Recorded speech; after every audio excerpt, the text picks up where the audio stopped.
Hello everyone, welcome to Bambatha Mancaza TV. I'm here to update you of what was happening on Homecoming namhlanje mhla ka-13 July 2026. Sikhumbule ngolwesihlanu ukuthi iwili kaSifiso yafika ibhalwe uZethu phakathi, lokho okwamdina kakhulu uMamKwanyane. Namhlanje uMamKwanyane usalokhu ebuke lowo wili ngathi akakholwa ukuthi uZethu ubhaliwe emafini kaSifiso. Hayibo uMamKwanyane iwili afikelwe yinyembezi akhale khona lapha ekamerweni lakhe, acabange isikhathi sakhe noSifiso besajola bakithi bethandana kumnandi saphila. Acabange nesikhathi saZethu noSifiso bezwa besekamereni bejabulisana.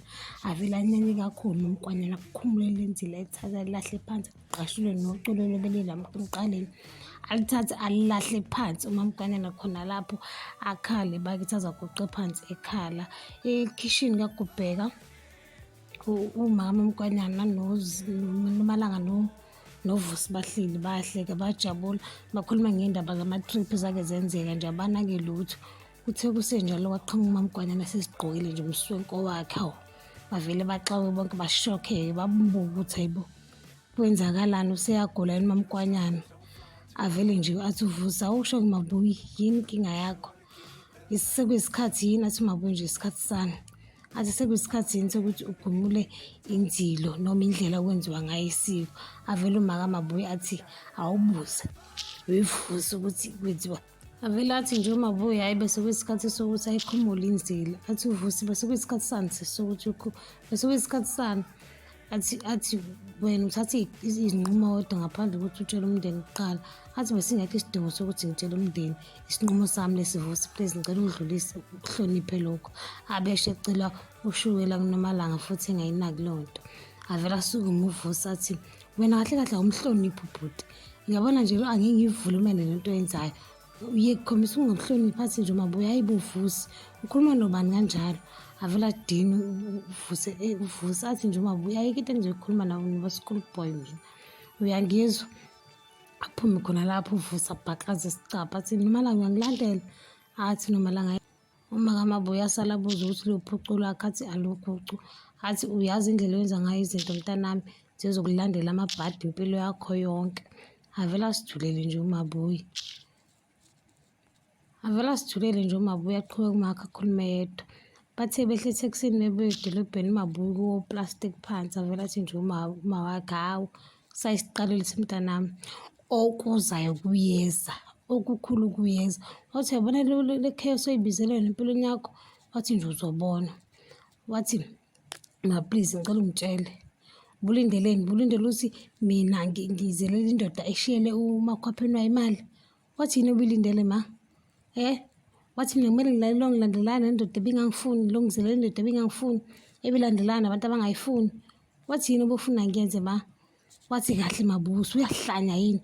Wathi uSifiso bekufuna lokho bekufuna waze wakulandela futhi ngebhadi kwamshiya. Wathi uba wakhe nawe ubalekile nje umshiyile. Wathi hayibo mina ngifana noZethu, uZethu ubuyise ngisho imali amalobola, ungakukhohlwa lokho. Wathi nje useze wazama ngisho ukushade nendoda kodwa mina kahle kahle angilutho. Wathi wakhe hayi uyazi Mabuyi awukahle wehlisa umoya. Athi nje uMabuyi ayikho nje into engizoyehlisa umoya, mina indlela engizizwa ngayo la ekhaya ihlonishwa. Athi nje wakhe wena umfelokazi wakaGubheka and kumele uhloniphe lokho, umama wendlalifa yaSifiso wena kumele ukuhloniphe lokho. So nje please awuzame ukwenza ngenye indlela, ayikho enye into ongenza ngayo ngaphandle, ayikho enye indlela ongenza ngayo ukuhlonipha usiko lwethu. Kumele sisihloniphe umufi ngoba umnyeni wakho. Wathi nje uSifiso mawuhlukanise phakathi lo mndeni uhlukanisile lo mndeni wafaka uZethu phakathi. Wabasethe yamncenga umakho washo ukuthi nje uMabuyi akezwa mshini ngokubuyisela inzilo kuyena. uMabuyi ihlalele kusofa bakithi, vuka umakhe ahlale eduze kwakhe. Siyazi khona into engifuna ukuyibuza Mabusi, Busi umtshelile yini uZethu nemali le ephumile? Athi hayibo akusiwona umsebenzi wami lo. Athi hayibo iwona phela wena unkosikazi wala kaGubheka futhi wena unkosikazi wokuqala kaGubheka. Vele anyusa ivolume kakhulu uMabuyi. Athi yazi ngiyakhohlwa ma bese ngikhohlwa ukungikhombisa ukuthi mina kambe unkosikazi wokuqala kaGubheka. Athi makhe awehlise lowo volume Mabuzi uvuse ingane uvuse impendulo. Athi kumele umtshele uZethu. Athi awumi kancane ma, awumi kancane.